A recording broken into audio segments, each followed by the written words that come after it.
It's a tremendous privilege to raise children, though for a quite different reason than most of us who are parents imagine. While we think it's our responsibility to mold and shape our children's future, the essential premise of conscious parenting is that our children are born to us to create deep internal transformation within us. Today, I'll be sharing my experience in embodying the principles of conscious parenting and how it has led to my own awakening.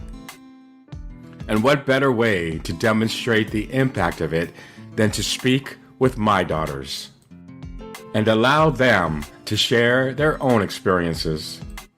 This is going to be fun, I hope. Welcome back to An Unconditional Life. Hello and welcome. Good morning. I am energized for today's show. It's an important one for me, and I have brought you two amazing guests that I think you'll really love and enjoy. And today I'm going to be sharing an experience about something that has really changed my life, and it is conscious parenting. But I want to start with a disclaimer, okay, that I'm not a child psychologist. I'm not a licensed therapist or a counselor. In fact, my formal education was not in psychology, parenting, or child development. What I'm sharing today is my own personal experience. And I'm not advocating that anyone adapt or adopt what I've learned.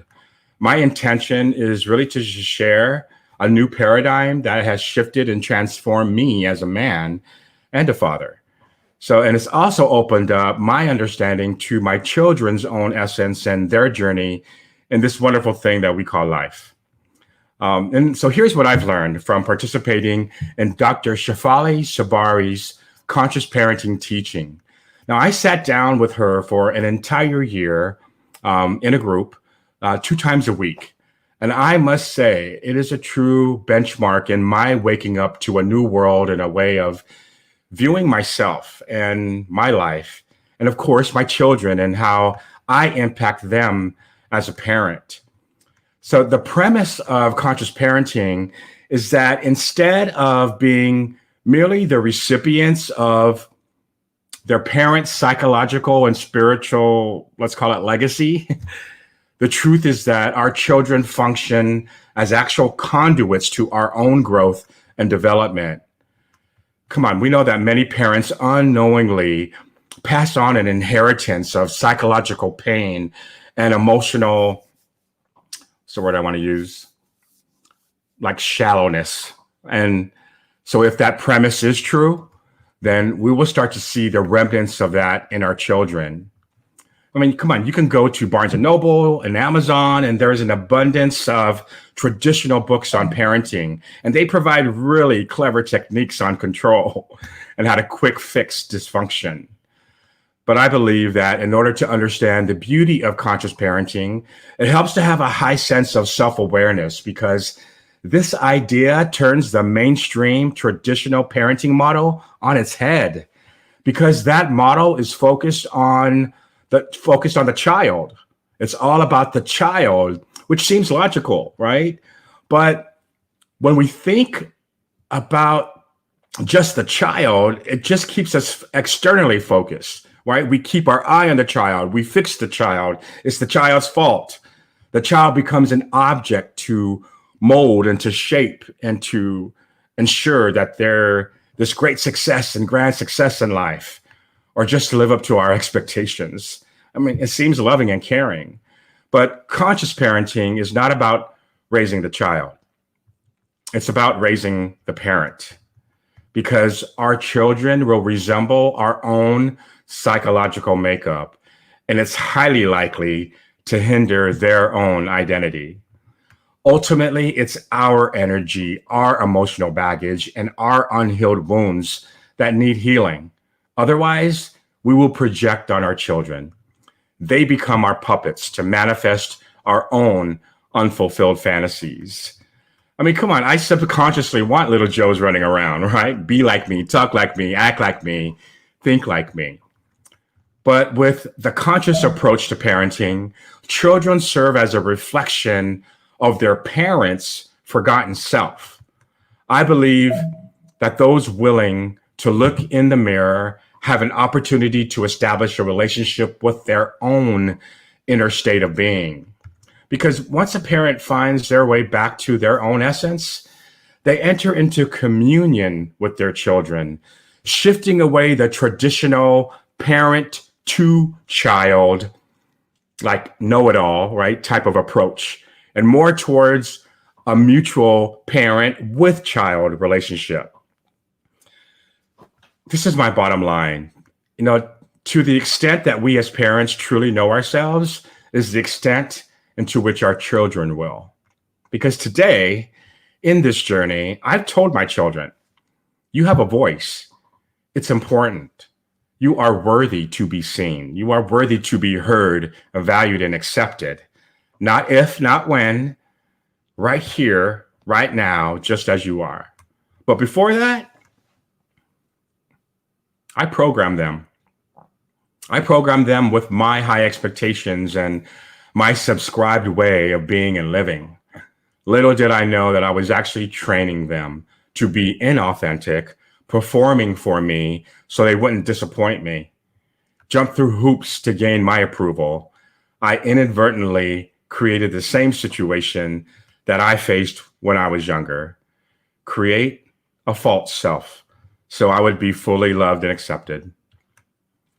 Trust me, I'm not perfect at this. And that's okay. However, it's revolutionized my relationship with my girls. I learn from them all the time.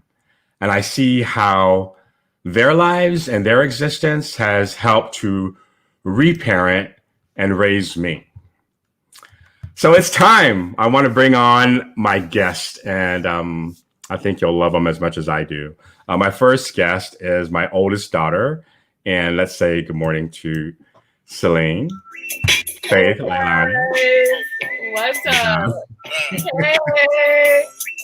Oh, good morning. Entered with music. Yeah. All right, and my youngest daughter, Isabella Joy, also known as Bea.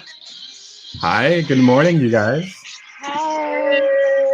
Where are you? How are you? I'm good. How are you? Doing good. Thank you. All right, so let's get started. So, I asked all the guests who come on the show what their idea is of an unconditional life. And so when you hear or, think about that phrase, an unconditional life, what does that mean to you? And so, Celine, we'll start with you. Okay. I was gonna say go. Yes. I think an unconditional life is. I think unconditional to me means no limits. So it's living not for anybody but yourself, and not putting limits on what you can do.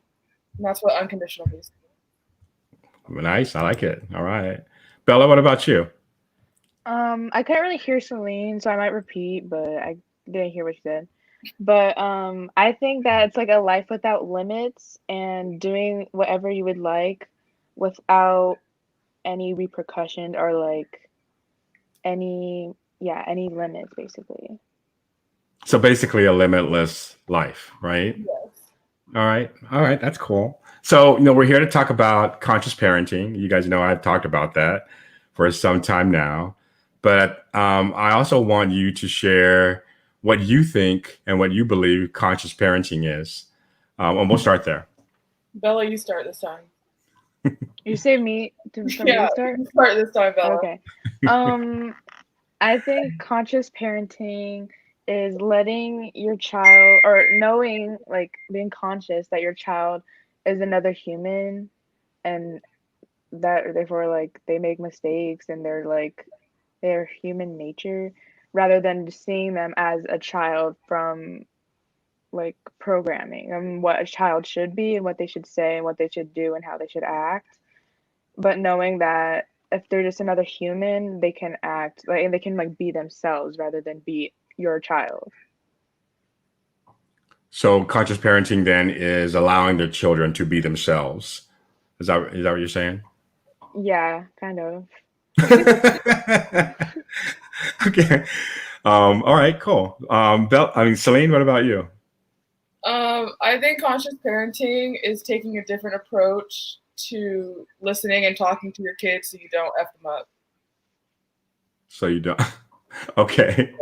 All right. So, and you know that I went on this journey with Dr. Shafali for a while, and as I've started to learn more about that idea of implementing it, how has it impacted you in terms of conscious parenting? I've got closer with you in general. Um, not, I mean, after the whole conscious parenting program, would you call it? Program Mhm. that we went through. Um, More and more, my dad became more and more my best friend rather than just my dad. And that was something that I've always had a close connection with my dad with, just being my friend just because we're so alike. But after the conscious parenting, I realized that he's just someone I just love to be around, dad or not. And it's nice to be close to somebody that close to your family like that. So yes. Awesome. And yeah, okay, Bella, I'll let you answer, and then we'll chat a little bit. Um, How is conscious? Shafali. I'm sorry. Go ahead. Wait, what were you gonna say? I wanted to repeat the question. How has conscious parenting impacted you? It let me be more myself and it let me grow more for sure. Like I feel like I've grown a lot more as a person rather than like being so like babied and like sheltered almost. So Yeah, so I remember when we were in San Diego. I think it was last year. We were having a conversation on a restaurant on the beach or by the beach, at least. And you guys shared something with me that I was like really blown away. And I don't know if you remember it, but you told me that when you guys were growing up, that you really didn't know me. Do you Yeah. remember that? Mm-hmm. mhm. So share a little bit more about that and what you meant by that and what was your experience. And just remember that this might be a little awkward to do this live, but I want to give you permission just to say what you like to say and share it because I think it's important to be relatable, and that conscious parenting and this whole thing is not about perfection. So anyhow, go ahead and share what you shared with me. Bella said that, so go off, Bella. What? I can't hear anything you say. So I'll start. Okay. So yeah, we did tell our dad that we didn't really know who he was before I guess the conscious parenting started, and it's kind of like what I was saying, where it's like he was just our dad. We don't even think of him as like, oh wait, that's another human being who grew up just like us and went through everything that we have to go through. Is just basically just a different age. Do you know what I mean?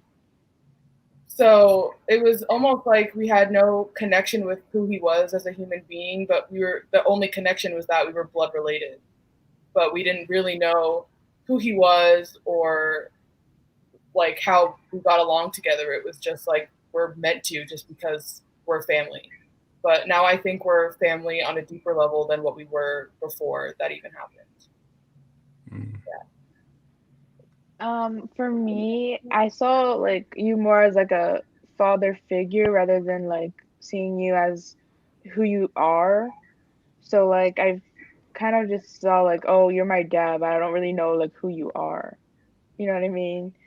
And it was because like you were always away at work and we were usually with mom or yeah, you were just busy all the time. So Yeah, it was a big eye opener for me because I always thought that I mean, we were close, but I think you guys were always shared. You got us a lot of things, and you always gave us gifts and took care of us, but we really didn't know you. How did that impact you? How did you feel as growing up in that sense, right? Did you feel disconnected, or what are some of the things that you felt now that you do know me, right? Well, back then I thought that that was normal to like think of your parents like that. And it's like, oh yeah, they're just my parents, eye roll type of thing. You know what I mean?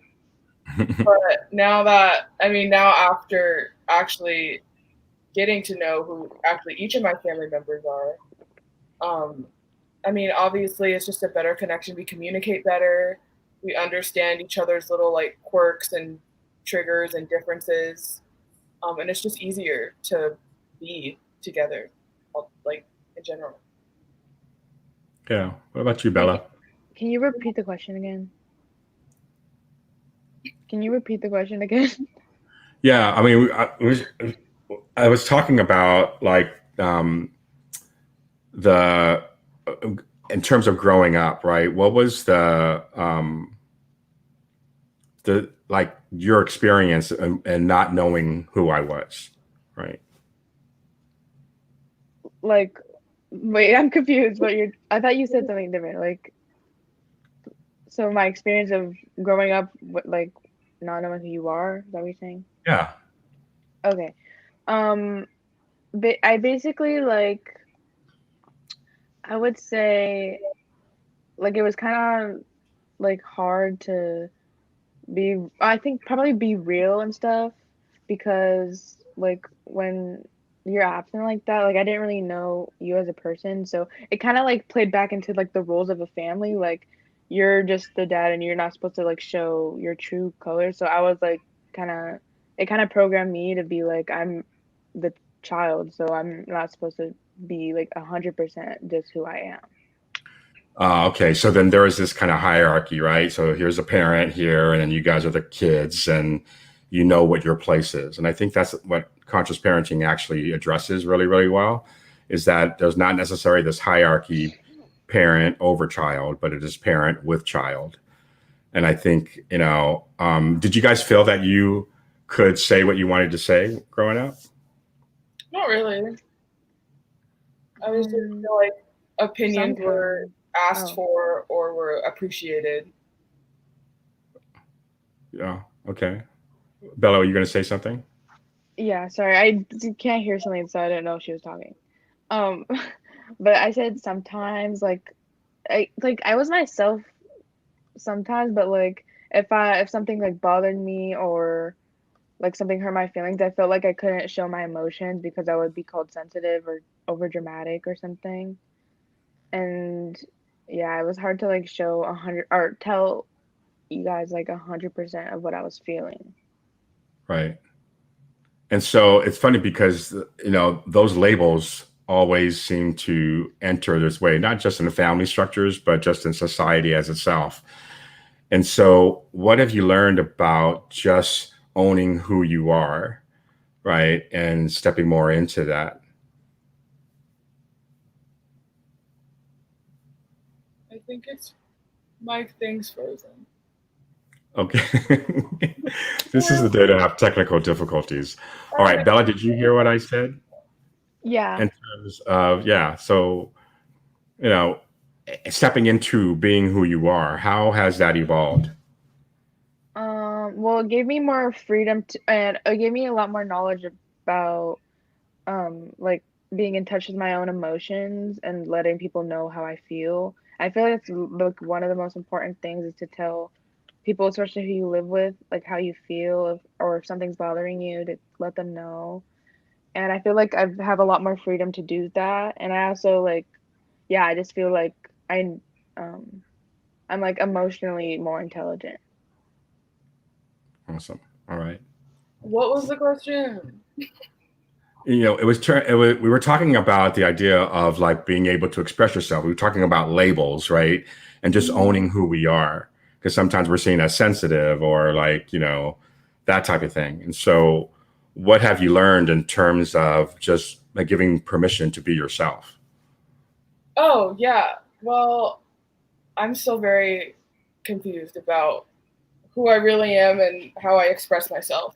But I think I learned that I come off a lot aggressive sometimes, but really the point of all my aggression and madness is just like sadness and frustration. And when people talk to you and kind of ask you to change your tone or change the way you talk so we better communicate, it sucks to hear. Like the truth is doesn't always sit right, or it's hard to hear the truth sometimes. But it's just helped me realize how I communicate and how sometimes Bella was talking about being emotional, right? And how I sometimes shut people out when that happens. And just being open about how I can communicate better for the well-being of everybody was hard to hear and a little difficult to go through, but it helped me a lot kind of communicate better with everybody. Yeah. What I loved about learning more about, you know, being a parent that connects with their kids is allowing them to respond, react in the way that is natural to them. So, if a door is slammed, it is just an outward expression of something that's probably happening like 5 layers deeper than that. And so I know there was one point where I used to want to fix things right away. So I'd come into your room and like, are you okay? And I would coddle you. And really all you wanted was space. And then I learned that many times is just allowing you to have that space and for you to process things, etc. And then when the timing is right for you, then you would come and either talk about it or not. But my role to be the fixer really has gone away. I just want to be a conduit to helping you discover what is underneath all that emotion and how are you feeling. Do you feel you have that freedom still, or how how do you see that in terms of just your expression and being able to voice yourselves? Yeah, I feel like I have the freedom to say what I say, and I have the freedom to make a mistake about what I say too, even if I don't mean it in the moment. Because I think that one thing that we've established as a family in our communication is that our intent is good. And that in the heat of the moment, we might say some things or things might get messy, but at the end of the day, our intent was never to hurt each other, if that makes sense. Yeah, that's good. So I want to share what happened just recently, and we tried something different, which was awkward, but also it was fun and it really worked. And so last week, for those of you who are watching and listening, my daughters came into my office and Celine said, "Okay, Dad, change your ratchet clothes, and we're going to go on for a ride." And so, why did you guys do that? I could just tell that you were down, and like just because of quarantine and the situation of the world right now, everyone feels very stuck and kind of like gross. And I just thought that going for a drive and listening to music, which is one of our favorite things to do together, would just make you happier. Yeah. So I resisted, but then I said, you know what, that sounds good. So I went and I changed, came back out, and I said, where we're going. And you guys told me, don't worry about it. And what they did is they took me on a really nice ride, car ride. And we went and they got my favorite cookie. We went to AJ's, they got my favorite tea, and then we just started to drive around. And just like all families, what happens is that there's some uncomfortable situations that happen. And so Bella has her driver's permit. And so she was driving. And there was a moment where there was a hesitation in terms of going through a yellow light or what have you. And, through it, Bella, hasn't gone through driver school, and she's learned from 3 different people. And we didn't know that in the moment, but both Celine and I reacted, and we thought we did pretty well in terms of responding back. Bella's response was a little, there was a little tension that was building. And then it got not to a full-on blowout, but we were offended, right? And I said, we're going to talk about this when we get home, right? And so we did. And so can either one of you share what I wanted to attempt to do and what happened and what you learned? The framework? Yeah. Oh. Yeah, the framework. The framework is what you experienced, how you feel, and what you need.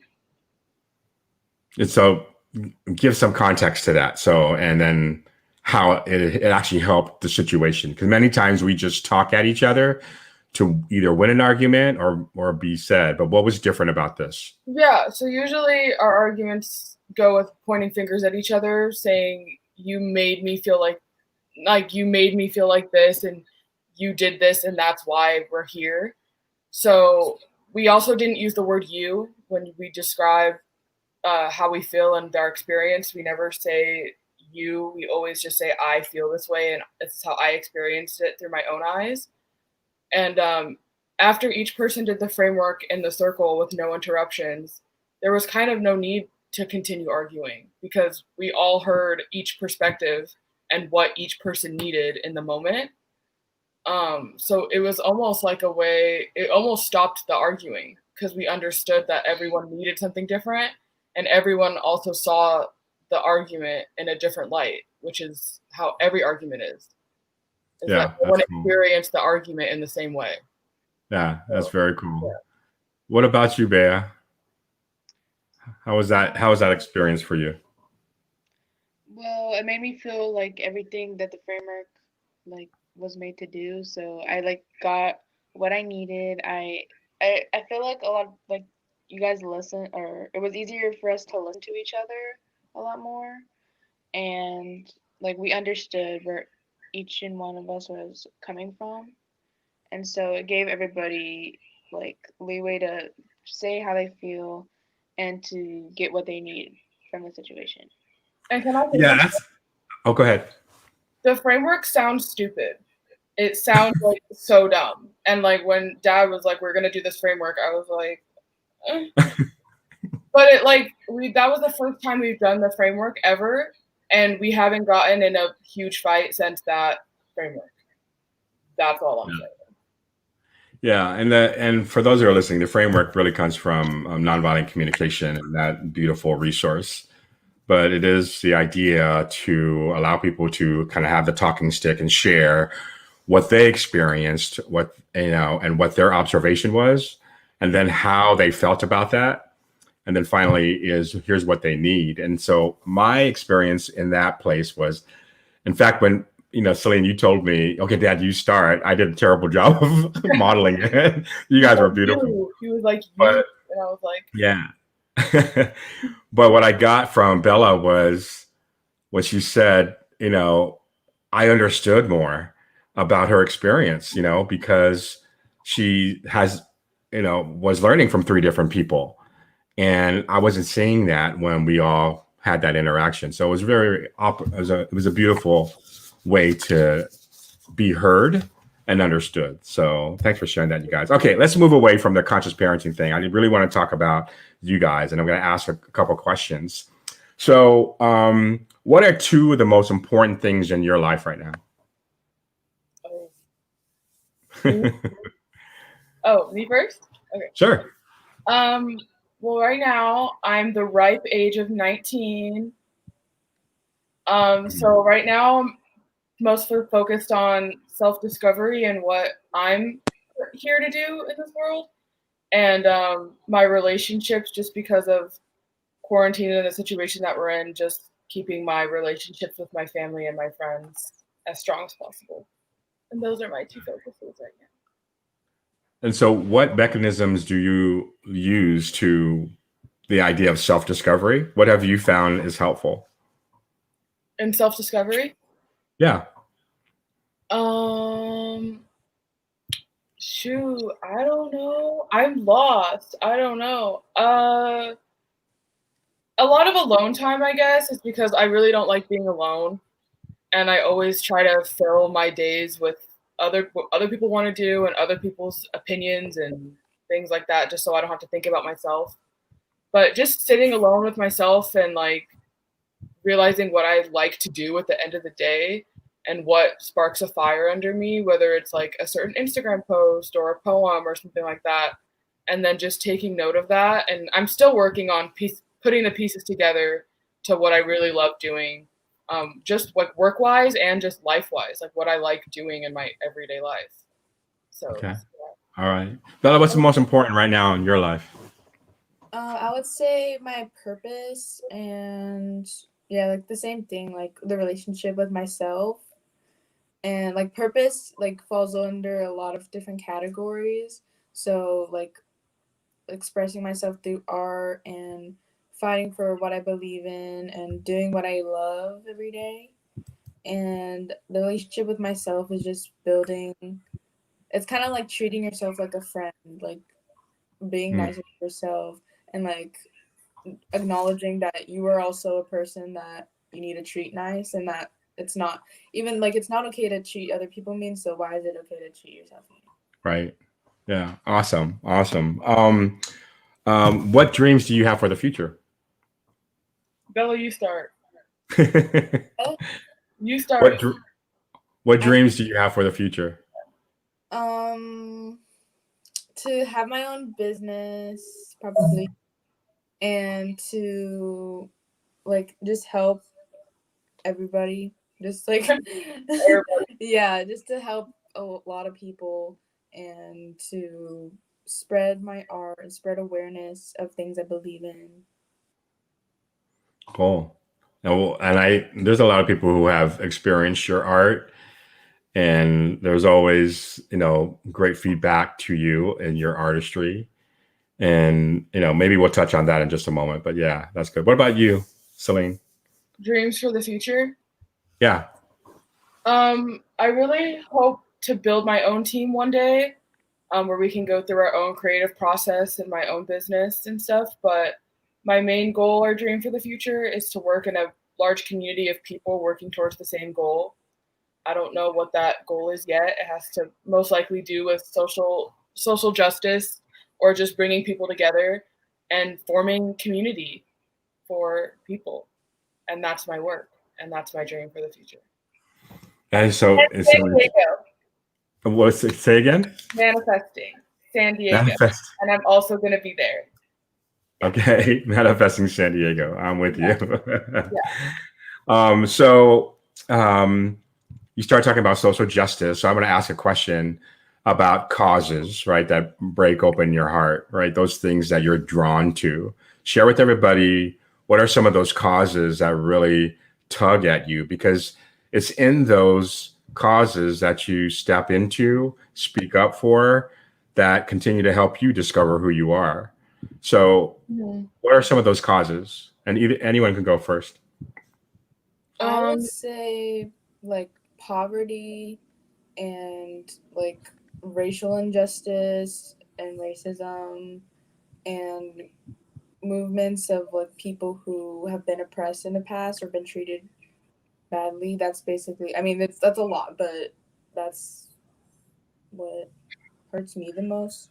And like I feel like poverty is probably one of the biggest, because like thinking about it, that's like what causes a lot of the crime in areas and a lot of different other problems. But I feel like that's the root cause of other different problems in the world. Is poverty.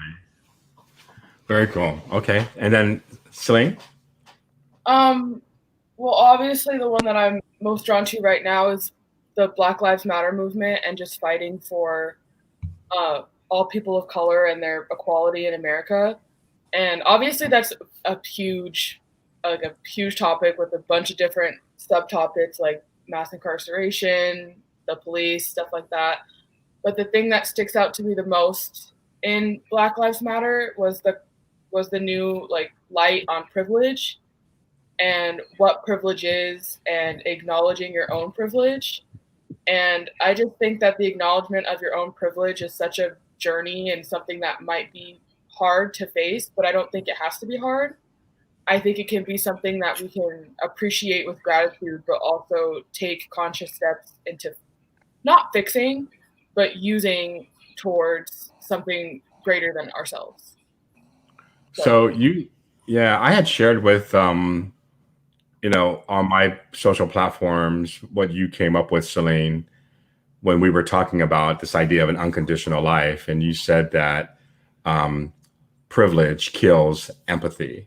Mm-hmm. So talk more about that, or both of you can talk more about this idea of privilege, because I know that is a passion of yours. You actually want to start something called the Privilege Project. So share more about that.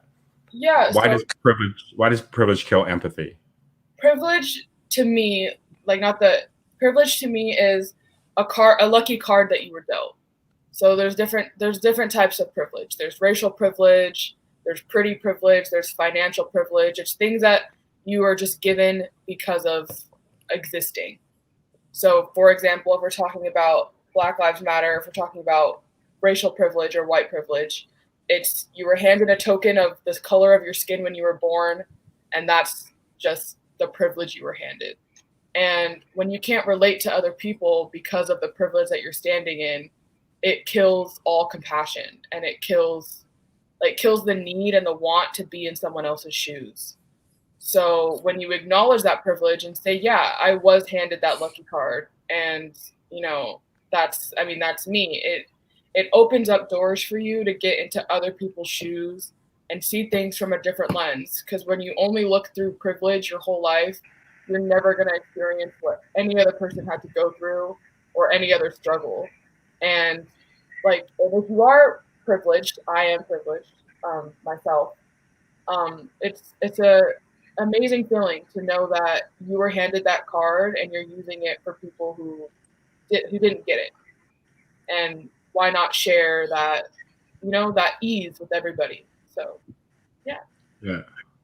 Bella, what about you?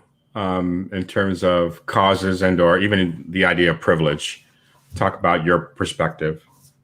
Well, I think privilege is an important thing important topic to touch on, because it's kind of like what is going to like cause the actual change in society, because it's we're trying to change the non-privileged basically in every single movement.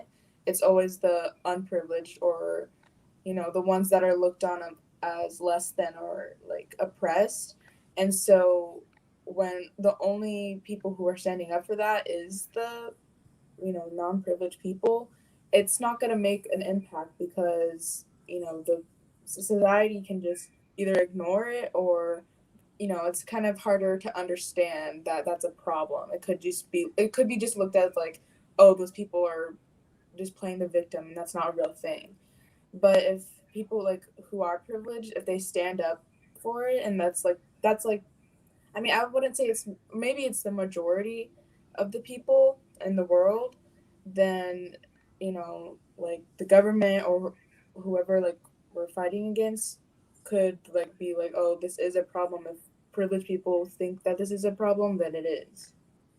And it kind of is taken more seriously, and more like it just, I guess, would be acknowledged if privileged people Right. spoke.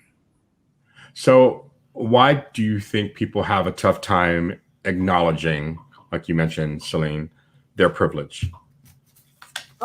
I think people assume that we're discrediting them, as if or we're labeling them bad for being privileged because they were just handed something, when that's not what we're saying. It's just, like I said, it's just a fact of your existence, is that as privileges is a fact of your existence. And I think people discredit it as they didn't put in the hard work, they are a bad person, they don't listen, when really privilege to me doesn't have a negative connotation. Yeah. Wow, that's huge. But I think in society right now, it has a very negative connotation about what it is. But Right. I don't think it has to be. I don't think it is at all, actually. So have you guys thought about like what is the bridge? Well, how do people meet at the bridge? Like or what's the solution? What's the answer to all this, division and not listening to each other? What, in your opinions, Own I up would is the bridge say, to that? oh, crap. What was that? Oh, I said own up to your crap. Okay. what'd she say? She said Oh, own up to your Oh, okay. crap. Yeah. I would say, or like, if we want to come together, I would say empathy, because, again, if it's like looking at two sides, there needs to be empathy coming from both sides. So I think that's like the main one. Yeah, I think yeah, that's a big one. Absolutely. What about you, Leilani? I just basically owning up to your crap or whatever is, I guess, a harsh way of saying it. But what I mean by that is the only way to solve what's happening externally is to solve what's happening internally. So that's why addressing your own privilege is the answer to a lot of problems. because when you own up to the fact that you are privileged or owning up to your own crap, everything else just kind of falls in place because it's just human nature to feel compassion and empathy for what's happening. So I don't think anything will ever be fixed externally unless people start deciding to fix things internally. So I think that's the big thing that's going to change it. That's awesome. Yeah, I love that. That's so cool. Okay, let's see. So, how does it feel to have a dad who's a love advocate and a coach? What is it like living in I mean, it's pretty good. There's a lot of quotes all the time. You know, everything's a lesson. Going through the drive-through, getting your hair cut, everything's a lesson to learn. Soak it all in. Soak it all in. Take notes. When dad's around, take notes. But no, it's really good. There is a lot of empathy in our family and listening, and it's funny and it's fun and it's messy, but at the end of the day, we all know that we love each other, and it's our intent with everything is love. And that's a great basis for any relationship and a family, of course. So. Oh, cool. Bella, what would you say? I just say that you have a lot of wisdom for everything we go through, and just in general, like you're a very wise person, and you give us a lot of wisdom. Way to go, Dad. Way to go, Dad. You're so cool. Well, you know, sometimes people think that conscious parenting makes everything like just like all bed of roses, but you know, just like you said, it's messy, right? It just helps to circumvent our humanness, our humanity, and really see each other for who we are.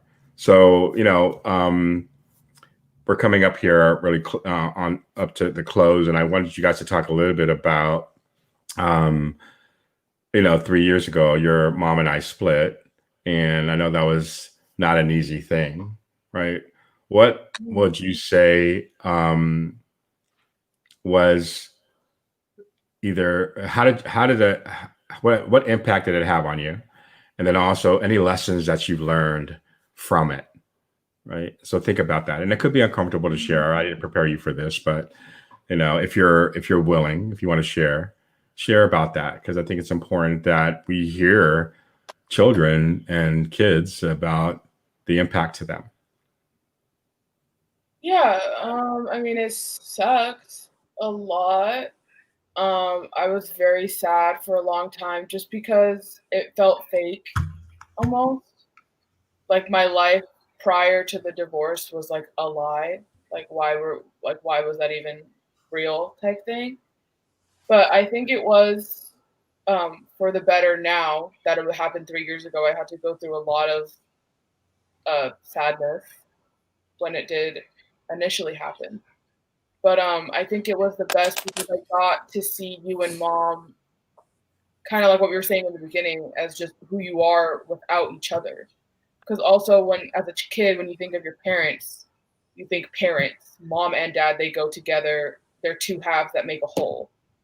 But when you guys split, I finally realized that you guys are both whole. And you guys, you know what I mean? Mm-hmm. And you guys weren't two missing, you guys weren't two halves, you were two whole people. And I think that even though it was one of the worst things I've had to go through, it helped me build better relationships with each of you separately. And also it helped me piece together why some things happened in my childhood and stuff like that. So that's how it affected me. Cool. All right. What about you, Bea? Well, from my experience, it was a lot of like unnecessary getting me and Celine into you and Mom's relationship. and kind of just like, I don't know, it was a lot of like unnecessary conflict and fighting, I would say.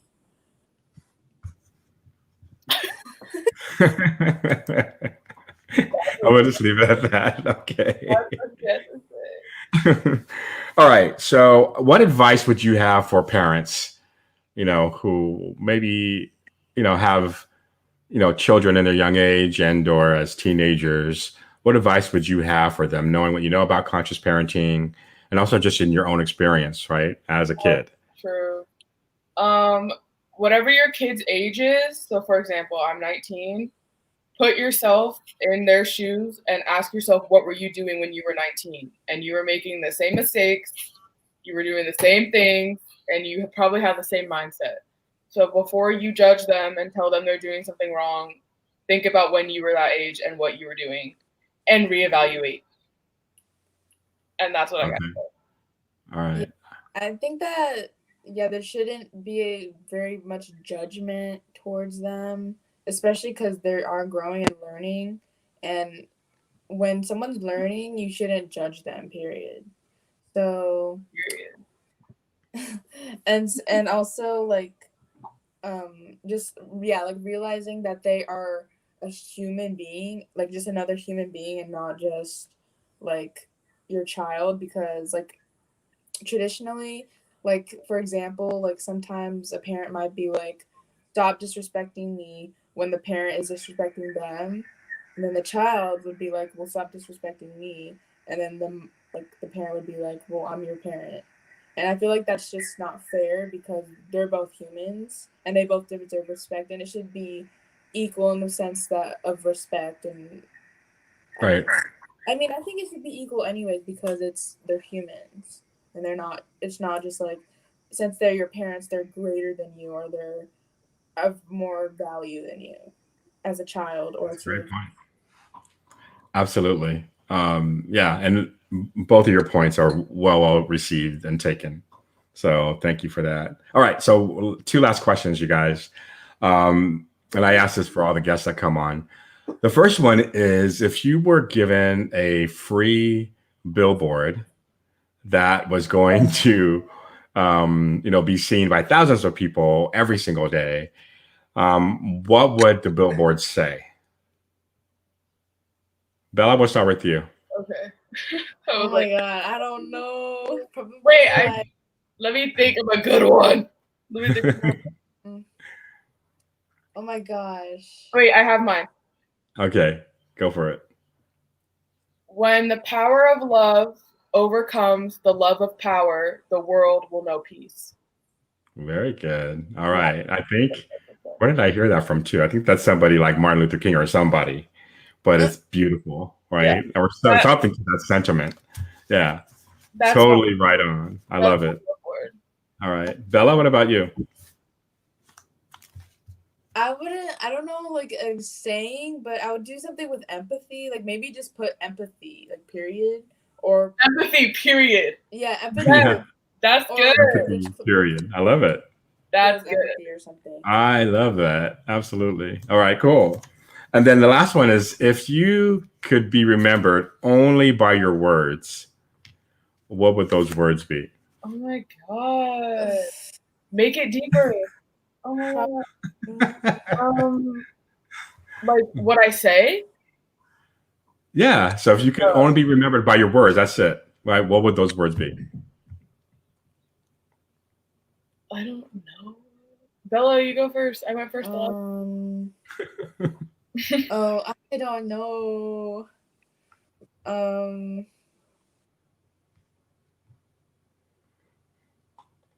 It could be a few words. It could be a sentence. I don't know. Probably. I have no idea. This is weird, but I randomly thought of this. Is just like treat others how you want to be treated, because everyone. What I've learned in my journey of self-discovery and a little bit of spirituality is that everything you experience is like a projection or some part of you.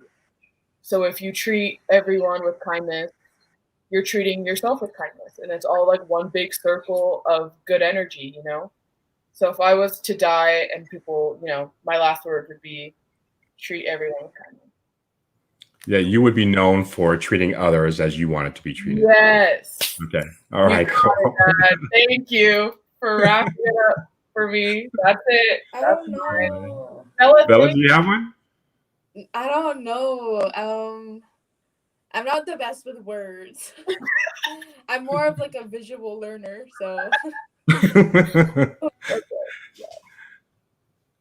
I don't know. or Oh, you or if could. there was a, go ahead. Huh? Oh, Go ahead. maybe like yeah, kind of like along the lines of something like you create your reality, like you create your reality. So since I That's awesome. create things, like I create reality. So. That's beautiful. All right, that's awesome. Well, thank you, Selbel, for coming and spending some time with me this morning. And hopefully those who are watching got just a little taste of what conscious parenting does in the family dynamic, as well as each of us individually.